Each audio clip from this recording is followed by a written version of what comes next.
This is the round that we all have been waiting for because the teams that were good enough to get a bye are coming back off said bye. It's the divisional round preview on the Audible. Cecil, Lammey, Sigmund, Blooom, and it is Houston and it is Baltimore. Blooom, we talk about these games combined together, and the togetherness we can feel when we discuss what Lamar Jackson and company are going to have in store, maybe with Mark Andrews. Now, as of this recording, Right. Mark Andrews is just a maybe and probably a game time decision. This game is Saturday. We've got 2 Saturday games, 2 Sunday games, but the Baltimore side and then Houston with the momentum, man. Yep. Can they just keep it going? Can they defeat all expectations? Nobody has Houston winning this one against Baltimore. Baltimore so incredibly dominant in every team that they face this year. If they get a Mark Andrews back, I mean, just imagine what that would look like for Lamar Jackson and company. This one is a big one, so let's get it on. Yeah, they're all big ones, right? I mean, see, let's pause and say, as you said, divisional round weekend. There's been some truly classic. I mean, that's the game that I remember as my first real football memory. That San Diego Miami game, Kellen Winslow, the divisional round. New Orleans and San Francisco played a classic. There've been some classic games. Buffalo, Kansas City. Oh, hey, that's coming up again this weekend. That's why it gets the blood flowing. Speaking about the stimulation of the playoffs, and for Baltimore, the stimulation is don't take this game lightly, right?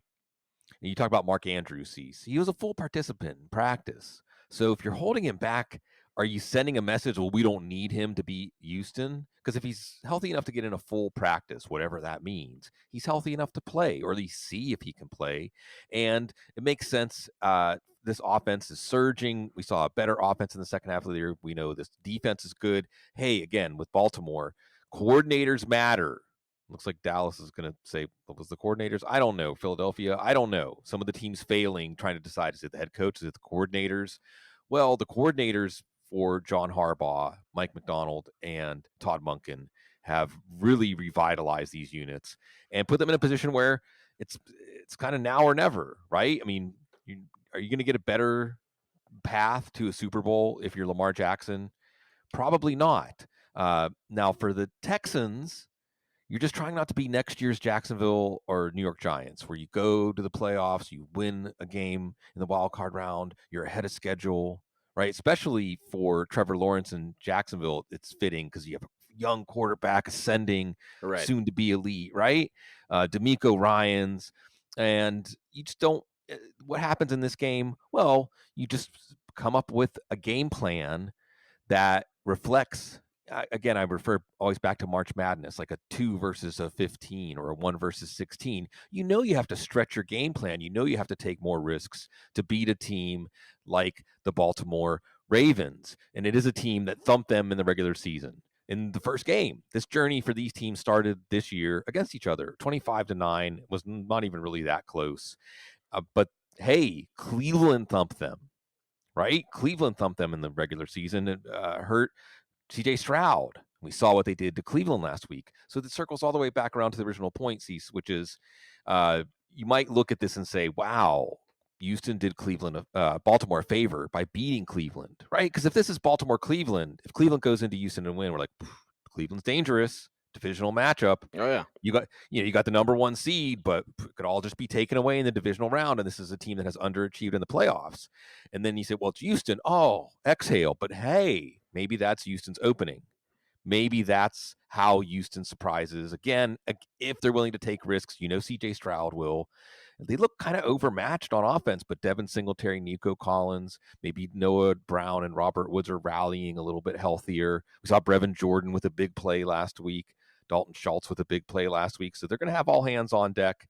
And Bobby Slowick is a name that continues to rise meteorically. So if they can even hang in this game, it's probably going to be because of him and Stroud. I wish Denver was as good as all the assistants that are out there that used to be with the Broncos. But that's the thing you mentioned. Like, can they just do something Baltimore's not expecting? And I was robbed, Blooom, of what I wanted to see, which was Cleveland Baltimore. Can't stand Right. either team, but wanted to see that matchup. And Houston, you get to write your story. Yeah. Everyone may think you don't have a shot. That's not up to them. That's up to you. And how does Baltimore respond if they get punched in the mouth? I want to see that. So many things here. I'm taking Baltimore. Yeah, I mean, But I just want a good game. We didn't get a lot of good football last week, and we haven't gotten a lot of good football this year. It's been a really bad year for football. It's not mhm. parity, it's bad football. This round should be much better than the super wild card weekend, which was not super at all. No, Detroit and the Rams. That was a divisional round level intensity, and then we saw teams maybe again like the Houston Texans, right? A surprising precursor to an even more surprising divisional round story, like maybe the one the Packers are going to write. Right, right. We're gonna get to that one. Beautiful segue, Bloom. Professional. It is Green Bay and it is San Francisco. And yeah, San Francisco. Everyone's healthy. Christian McCaffrey out there ready to do his thing. And Brock Purdy. This game comes down to Brock Purdy in this matchup of young quarterbacks. You saw Jordan Love looking cool, calm, collected. The Yeah. UTEP two-step out there doing his thing. I don't care if he's limited in practice. It Mhm. was limited in practice all last week. Actually, just don't play AJ Dillon. Like Mhm. anytime Dillon's like, he's healthy, we can get him some reps. No, don't do that. And then Romeo, where art for thou, Romeo? Loved it last week. Can they keep it up on the road against the 49ers, who the most pressure in this league Yeah. is on Kyle Shanahan and the 49ers. You better get it done. Yeah. Wow. This game. See, I'll just do a quick on the couch kind of moment here. There's a player who's not in this game whose presence seems to loom over it. Any names pop into your head? Who is it? Aaron Rodgers. Yeah, I was gonna say. Aaron Rodgers, right?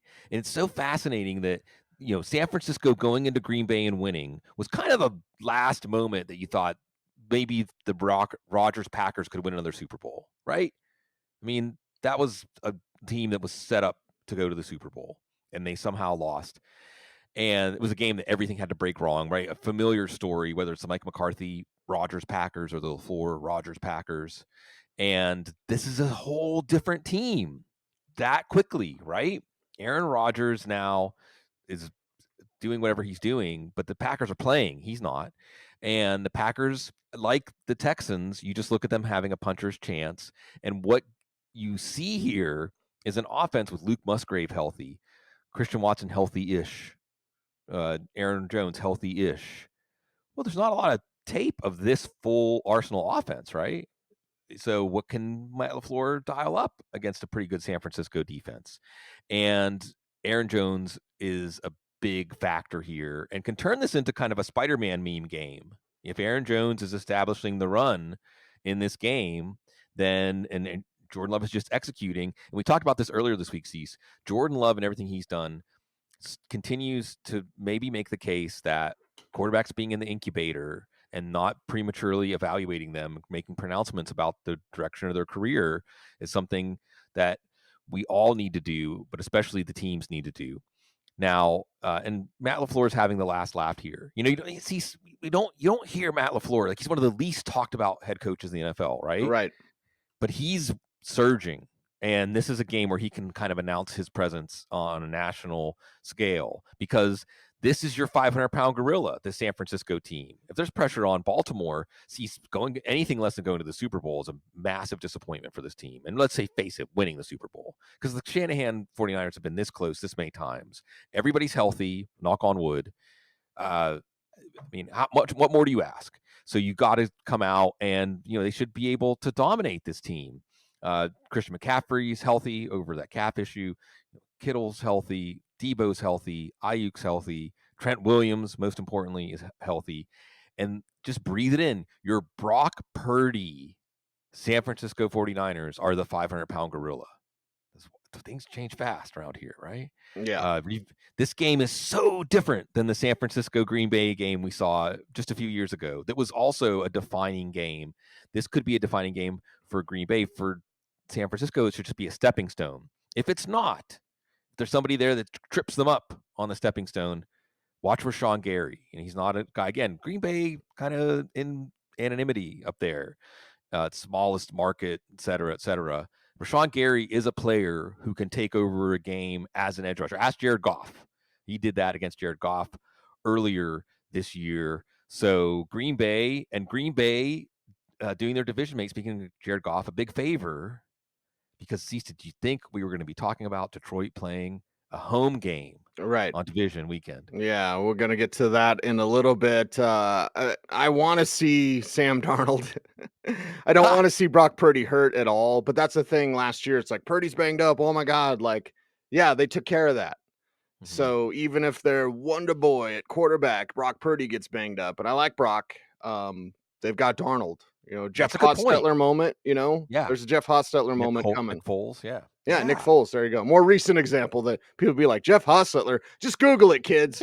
West Virginia, Mountain Mama, take me home. I'm taking 49ers. How about you? Yeah, I mean, you gotta again, Baltimore and San Francisco should win these games. It's not impossible. We're talking about, though, 8 or 9 times out of 10, but there's always that 1 or 2, and it has happened before on divisional weekend. But San Francisco, they just seem like a team, everything has been building to culminate to this. They have been getting farther in the playoffs than divisional round weekend with lesser teams than the one they have this year. Tampa Bay and Detroit, and there's a meme I'm going to send you, Bloom, of Mhm, Detroit from their playoff wins of mhm, video games, and one is 91, like Madden, on mhm, Sega mhm. Genesis, and then now it's this one. So that's fun. You love to see it. Baker the Baby Maker coming in to maybe ruin Lions fans' hopes and dreams. Well, maybe not. With everything that Detroit can do, Tampa Bay's tough. Tampa Bay will Yeah, be tough. Todd Bowles is going to send the house.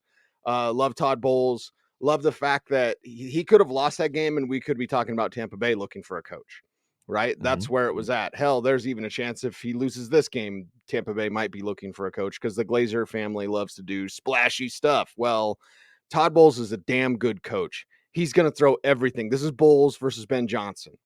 And if you're Mhm. Ben Johnson and you want 15 million a year or whatever, well, you better be worth it and you better get past Todd Bowles. This one's better than people Yeah. thinking, oh, Tampa Bay, they're lucky to be there, terrible Mm, division. mm-mm, Like, mm-mm, not at mm-mm, all, brother. mm-mm, mm-mm, no. See, all think of all the playoff football we've watched in our lives, right? Mm, This one fits something familiar where you have a great narrative. Of course, wear my Via 313 hat. What's up to the Hunt brothers and to spread the gospel of Detroit style pizza. Um, this is a beautiful story because they're back in Detroit. See you next week. And let's be clear. Here's the lead. I want to go more anthropological about this. That game was group therapy, right? mm-hmm, Group therapy. I mean, like that, whatever, 50, 60,000. I don't know how many fit in Ford Field. But they had a group cathartic therapy because it's not just about the Lions. I mean, it's the Rust Belt teams. Again, this was the first playoffs. Buffalo, Cleveland, Detroit, the Lake Erie teams all in the playoffs in the same year. First time ever happened. It's about these places. And Detroit, like New Orleans, is one of the cities where the apocalypse already happened. And they're the people that are still there. And it was a beautiful thing. And here they are getting to do this again. Wow. I think I saw that secondary market tickets were at least $500 for this game because it's if you're a Detroiter, if Detroit's in your soul, being part of this moment. But enter the Tampa Bay Buccaneers. They're exactly the kind of team over the years, Cease, that ruins narratives, that yes. inconveniently in ugly football, but ruins the narrative. And it's because they have the DNA of Super Bowl champion. There's a ton of players that have a ring on this team, Mm-hmm, especially on the defense.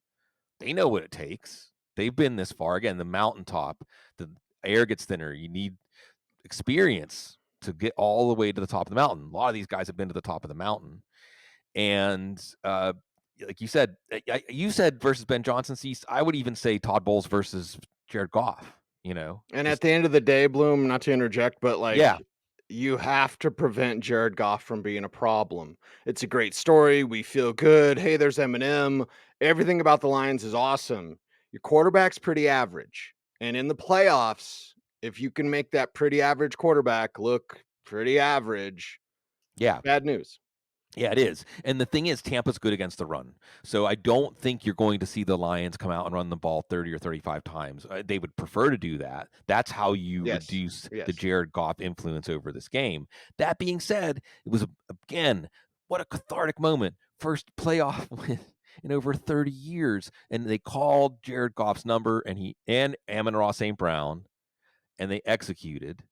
And here we are talking about Detroit playing this week. So you put something on him, but you put like a medium level of difficulty. Now there's Tampa and the pass rush. I mean, Shaq Barrett, just guys that have been there, Levante David, Devin White. And you just, on the other side, you do have an Amon-Ra St. Brown. You have a Sam Laporta getting healthier. You have a Jameson Williams getting healthier, maybe making an impact on this game because this is a suspect secondary. Josh Reynolds. You have these guys who can make an impact. So here we are, one game away from the NFC Championship game. This escalated quickly. They're happy to be there. And I think if there's a coach Cease that is going to allow them to be happy to be there while still not being complacent, that comes with that phrase, it would be Dan Campbell. And now this team, we talked about Buffalo going 6-6 and how that sets up the summoning up of what you need to actually get farther. And for Detroit, maybe that loss to Dallas, because now they didn't even lose a home game. They wanted Dallas. Did you see that at the end of the game? They said, well, we Yeah. wanted to play Dallas again. Isn't that perfect? That should tell you something about the heart of this team. They're like, well, coming home is great and it's great for the fans, but we wanted Dallas. So here we are. And I hope that we get to talk about this team some more next week. Yeah, we could. The ornery person in me wants to pick Tampa Bay, but I'm going chalk, man. Yeah. I'm going chalk, and I'm going Detroit in this one, Bloom. I imagine that Yeah. you will be too. Yeah. Well, because the Rams are just objectively, I think, a better team than Tampa. You know, Right. and Detroit took the Rams' best punch. It wasn't a game where they caught the Rams on an off night. So I do think you've got to see that the Lions are focused in and playing at or above their typical level of play, and they got a lot of emotion on their side. That's the other thing. This is a rare, I don't know if y'all could feel it watching at home, but the atmosphere in there is rare, is really heightened, and it's something that the players can tap into, like a Tesla coil, like a static electricity that they can get. So I'm so looking forward to the atmosphere at this game. And if this game is going to be one, we're picking the Lions. Again, we're traveling across the Great Lakes to one Cease. What's the atmosphere going to be like in Buffalo in a game that, well, we should just get used to this being part of the playoff calendar like a holiday. Right, like a holiday, and hopefully one that ends in a Buffalo win. We'll get to it. You mentioned, by the way, Detroit being group therapy. Yeah. I'd say it's a religious experience. Or It's like an religious experience. Yeah. exercise, Yeah. Yeah. exercise the Yeah. demons. All Yeah. right, now it's Buffalo's turn. This is big. This is absolutely monumental for the Buffalo Bills. For Kansas City, you're limping in. You've got every excuse in the book to use, but if you're Kansas City, you're also still really dangerous. I don't care if the wide receiver is like, I don't care what anyone says. It's Travis Kelce's old. Like, I don't care. It's still Kansas City. It's still Andy Reid. It's still Pat Mahomes. Like, and the weather doesn't matter for these two teams. This one is going to be absolutely Mhm. huge. Hopefully it lives up to the billing. Again, last week, not real good football. This week should be real good football. And this to top it off, the schedule makers, you're so crafty. And Mhm. of course you had the teams on bye playing Saturday, but still, like, to have this one finish us off, Bloom, it's beautiful, man. Yeah, it's classic. I mean, this is our Brady Manning, right? This, Yeah. when I say our, I mean this era's, Yes. like the current NFL. And in regular season or playoffs, when the two get together, it's a wonderful contrasting, clash of these elemental forces. And then let's not forget Joe Burrow. Joe Burrow is like Ben Roethlisberger, occasionally figuring into the equation when you're saying who's going to represent the AFC in the Super Bowl. And then there's Lamar Jackson. We'll see what Lamar Jackson's story is. But this story, this is really fun to get to watch these guys face off. And I say Brady Manning because, like Mahomes, like Brady, I think Mahomes has better structure around him. And like Manning, I think Josh Allen is that quarterback who can just exert his influence over the game and say, this is how this game's going to turn out because of me. Uh, like he kind of did against the Steelers. Um, I think for Kansas City, you have a limited Kansas City offense, right? It's been one of the stories of the year. And you had a Buffalo defense last week that, and let's face it, Cease, like, how many times have we ever said the Bills won because of Sean McDermott? Hardly ever. I mean, but Sean McDermott and leaning in more on defense, they took away the run from the Steelers. They said, we're not going to let you run. We're going to put the ball in Mason Rudolph's hands. And that's what you have the opportunity to do as a coordinator on either side of the ball, is say, we're going to try to make it so that these aspects of our units are going to be where the game is decided. And I think that with Kansas City's offense, look, Travis Kelce just isn't as impactful as he used to be. Rashee Rice has been impactful, especially from a fantasy box score fashion, but not in a way that he should be that difficult to take away if you decide to take away one player. Right. Okay, it's not like he takes the top off the defense.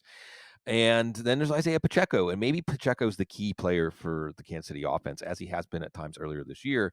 He's that engine of the offense, and this is going to be a defensive battle. This is going to be a low-scoring game, and that's the kind of game that Isaiah Pacheco could be a player that we remember.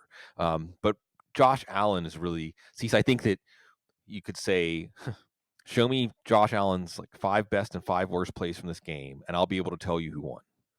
I'll just know from those plays, right? I mean, it's going to come down to Josh Allen. This is Josh Allen's game.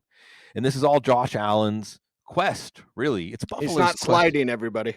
Yeah. Well, and I think if there's a, we're getting to the part where we're going to, and look, again, they have James Cook. They maybe don't have Gabe Davis, but they have Dalton Kincaid. So they have some younger players. And of course, Stephon Diggs. They have some players on offense that can also put their stamp on this game. But it comes back to Josh Allen. You actually hope that they have a game plan, Joe Brady, coordinators matter, installed midseason, to not make Allen feel like everything is on his shoulders. Right. But the fact this game is in Buffalo, like, again, I almost, as a Steelers fan, I feel scarred. Here's where I feel scarred, is so many of the Steelers' most disappointing playoff losses in the Cowher era are at home. They're always in front of a home crowd. Mm-hmm. And a home crowd, especially like in the 90s Steelers, that just wanted it so bad. Just want it so bad. That's why, and when they won 40, dude, they were all on the road. Right? Yeah. Yeah. Yes. Let's get on the road. Denver, And you just wonder, Indy. it's in the collective soul and psyche of the fans at this game that they want it so bad. The city wants it so bad, and Josh Allen wants it so bad too. But Kansas City has been there, done that, been there, done that, been there, done that, in a way that when the stage gets larger and the energy gets more intense, they're not affected by it. Because that's the thing. Yeah, like pressure just can skew your emotion. It can just skew your judgment. It can skew your perception. And Kansas City's way past that. Kansas City, they long left that phase of their development as a playoff team, and Buffalo's still trying to prove to themselves that they can do it. So that might be why you would pick Kansas City. I don't even want to pick this game, Cease, because I know if I'm picking Buffalo, I'm picking with my heart. But if I'm picking Kansas City, like you said, we should ornery, because there's ornery and then there's ornery. And if I was not, if I enjoyed for some reason the merciless torture of Buffalo fans over the years, I'd say it's going to be Kansas City again. Right? This is just how it's going to turn out. Your life isn't going to end in glory and triumph. It's going to end in Patrick Mahomes, like, kind of grinning, smirking as he walks out of your stadium. But this is I think the Steelers maybe still were a game competitor, but Buffalo showed, okay, they're ready more than they did against Miami and Skylar Thompson last year. So, but this ain't Mason Rudolph, this ain't Skylar Thompson, this is Patrick Mahomes. Got to pick Buffalo. Yeah, I'm picking Buffalo as well. That means I've got all 4 home teams, which means something's going to go wrong. Right. Sure. Okay. I kind of feel which one could go wrong, but I'll save that for the post-game show we don't do. Anyway, hopefully it's a good weekend of football, Blooom. Yeah. I was largely disappointed last week. Well, and what I would unpack from that, Cease, is hopefully both teams, individuals, coaches are all inspired and all play and game plan and execute above their typical level, which is already pretty high because they're playoff teams. And then the final 8 teams alive, but they bring out that in the classic divisional round games, you've seen teams bring out the best each other in a way that both teams found something they had never found before in themselves. And that classic, you hate to see someone lose kind of game. That's what we hope we see the transition to in the divisional round. And Cecil, it makes you hurt, it makes your heart hurt a little bit for the fan bases and some of these players that, these 8 teams playing this weekend, only one can taste that sweet, sweet victory. The sweet taste of victory is what y'all are looking for. It is the Audible. It is footballguys.com, and we are here for you through the playoffs and the Super Bowl. And of course, that means our daily newsletter, which is free, takes written by Sigmund Blooom, Joe Bryant, Cecil, Lammey. Hell of a trio. Make sure to check us out and check out footballguys.com. Get a subscription. You want to support the show, that's the best way to do that. Also, as we grow our YouTube channel, continue to please help us out there by liking the video, comment, share, subscribe, hit the notification bell so that you never miss a vid. We appreciate you. He is Sigmund Blooom. You follow him on Twitter at Sigmund Blooom. I am at Cecil Lammey. The show is at the Audible, saying thanks for watching. Stay tuned. And would you all please stay frosty,